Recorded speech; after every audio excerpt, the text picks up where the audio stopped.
రోజు పూజ చేయడం అనేటటువంటి దాని వల్ల వచ్చే ప్రయోజనం ఏమైనా ఉంటుందా? అసలు దాని వెనక ఏదైనా శాస్త్రీయమైన కారణం ఉంటుందా? విదురుడు ఎందుకు చెప్పాడు అసలు దైవానికి నమస్కారం చేయమని? నేను మీకు ఒక్క మాట చెప్తా, బాగా గుర్తుపెట్టుకోండి. ఎవరు పూజ చేస్తున్నాడో వాడు లోకము చేత పూజింపబడతాడు. నేనన్న మాట బాగా పట్టుకున్నారా?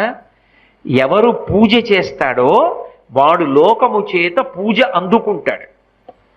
అదేమిటండి మీరు అన్న మాట మాకు బాగా అర్థం కాలేదు, మీరు ఏదో అన్నారు బాగుండదని అన్నాను అంతే అంటారా? మీకు వివరణ చేసే ప్రయత్నం చేస్తా. పూజ అంటే ఏమిటి?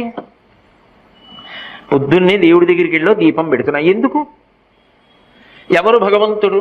చంద్ర సూర్యౌ చ నేత్రే కర్ణావాసా శిరోద్యౌ ముఖమవిదహనో యస్య వాస్తేయమబ్ధి అంతస్తం యస్య విశ్వం సురనర ఖగో భోగి గంధర్వ దైత్యైః చిత్రం రమ్యతే తం